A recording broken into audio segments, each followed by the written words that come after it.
Hi, welcome to my video on graphing hyperbola number 1, given the equation in general form. We're going to graph the hyperbola, and notice we have an x squared, y squared, and one of the x squared or the y squared is negative, so we have a hyperbola, and it's in general form, so we'll go negative 16x squared plus 9y squared equals 144. Now I'll divide by 144, so I'll change it to transformational form.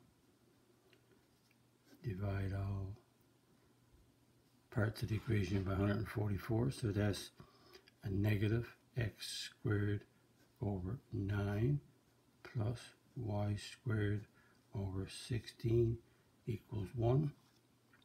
And I always put the positive square first, so y squared over 16 subtract x squared over 9 equals 1. And the reason I write it this way, because I know the one with the negative has no intercept, or it doesn't have a transverse axis. The transverse axis in this case would be the y, the vertical. So as a result, we have a center. Notice there's no binomial on the x or the y, so the center is x is 0 and y is 0. And the asymptotes we have a squared equals 9, so a is plus or minus 3. B squared is 16, so b is plus or minus 4. A is with the x and b is with the y. So the asymptotes are y minus k equals plus or minus b over a and an x minus h. So k is the y coordinate of 0 plus or minus. The b is 4. The a is 3 and x minus 0 because the h is 0 right here. So the equation of the asymptotes is plus or minus 4 over 3x. And there's two of them, so y equals 4 over 3x when it's positive, or we can have y equals negative 4 over 3x. That's the positive one. Positive slope is the negative slope. And the vertices, notice we have the transverse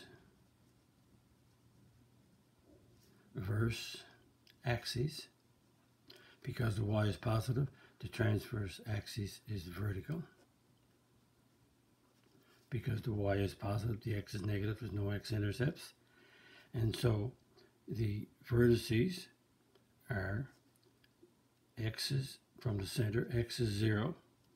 And because the transverse axis is vertical, then it's plus or minus the 4.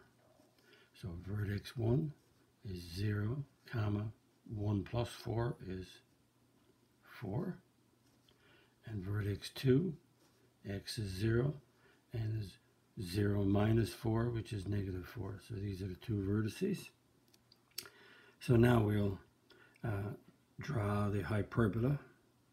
And the hyperbola has a center 0, 0. And we can plot I always plot the asymptotes first. I can plot the asymptotes like this, or let's plot them this way first, and then I'll show you another way.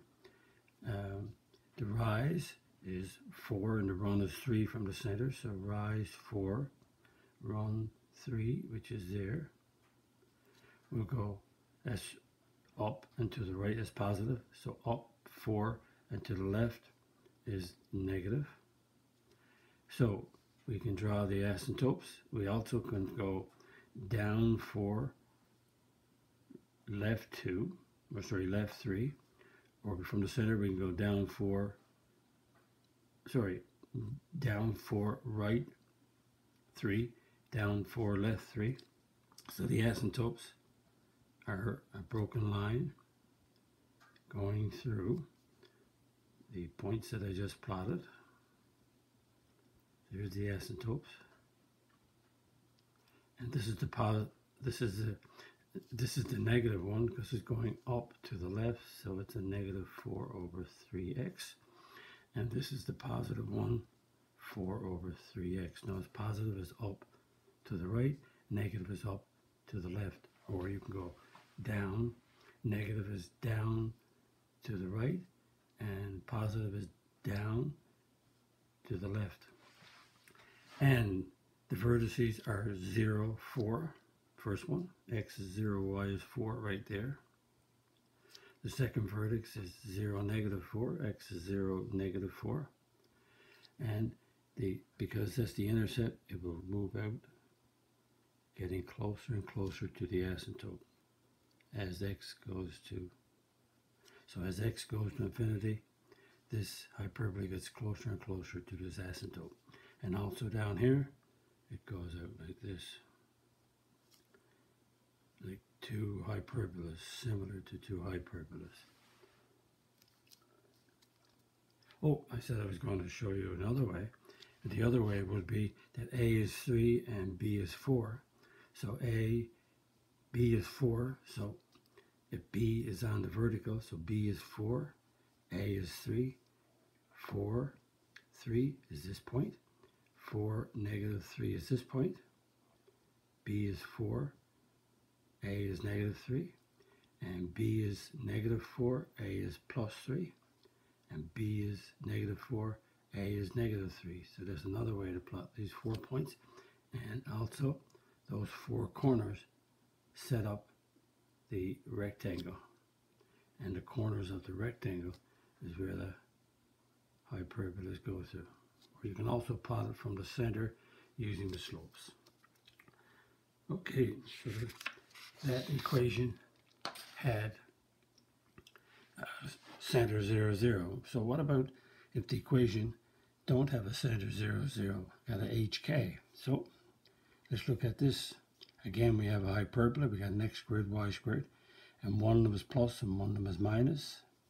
So we got an x squared plus 2x minus 4y squared plus 24y equals 39. So I'm grouping the x's, grouping the y's, and bringing the constant to the right side and making it positive. So we complete the square. So we got x squared plus 2x. A half of 2 is 1, squared is 1.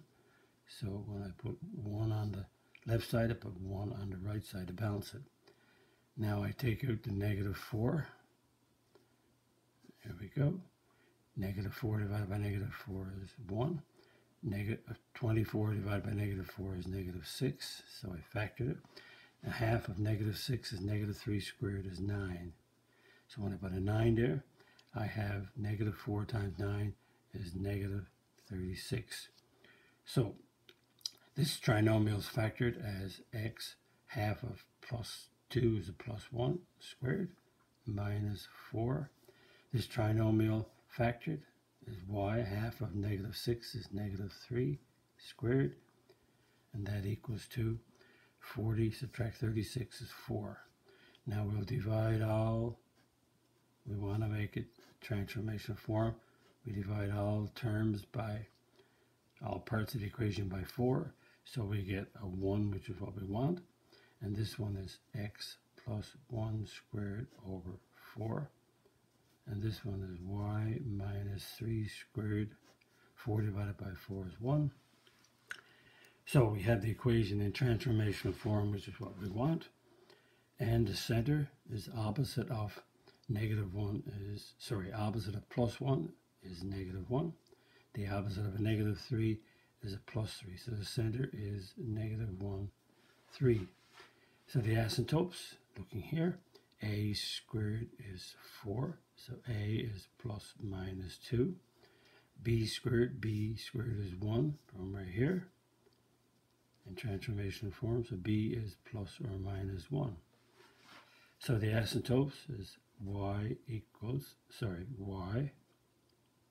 subtract k equals plus or minus b over a x minus h.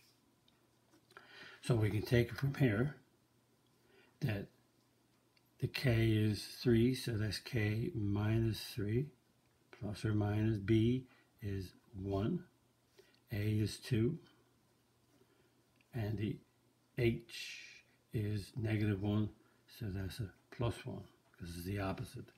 Putting the center in this point slope form changes the signs. Or notice that this is an x plus 1, so this is going to be the same. Notice this is a y minus 3, so this is going to be the same. So the equations are y minus 3 is plus or minus a half. Oh, I don't want a plus or minus, just a plus. Sorry about that. I'm writing out the two of them. So that's a plus a half x plus 1. And the other one is y minus 3 negative a half x plus 1. I could continue to write it in the slope y-intercept form, but I'll leave it like that. Because when you leave it in this form, you will plot from the center, which is negative 1, 3, because the center is, this point on this line is negative 1, 3, using the slope of a half. Here you use slope of negative a half. And the vertices, because the x is positive and y is negative, so the transverse axis is horizontal. Transverse axis is horizontal, so the vertices are negative 1, and the a is added on, plus or minus 2, and the y is 3. So the transverse axis is horizontal, so the a values are added to the x coordinate. So vertex 1, negative 1 plus 2 is 1, comma 3, and vertex 2 is negative 1 minus 2, negative 3, comma 3. So let's plot the centers. The center is negative 1, 3. X is negative 1, y is 3, right there. And we can plot from the asymptote from this center, which is negative 1, 3. We'll go rise 1 and run 2. Rise 1 and run right 2. Or we could, if we want, go down 1, right 2, right there. And we want to do the negative 1 from the center. We will, negative 1 over 2 is that we will go down 1, right 2. So that's the negative 1. Or from here, we go the opposite. We'll go up and to the left, up 1, right, up 1, left 2. And from the center, we'll go down 1, left 2. So there, this is the positive 1. And this is the negative 1. So the asymptote is always a broken line. In the hyperbola, the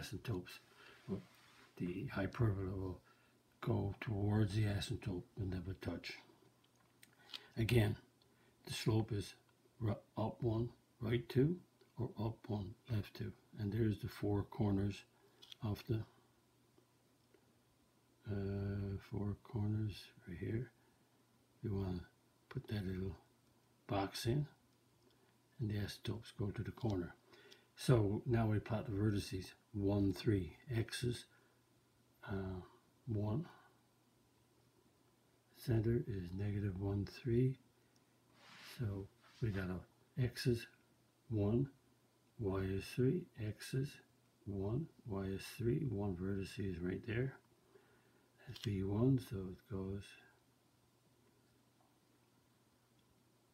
like this. And the other vertex, x is negative 3, 1, 2, 3, 3, which is right here. And again, it's horizontal. So the transverse axis is this axis here. So there's the graph from the general form.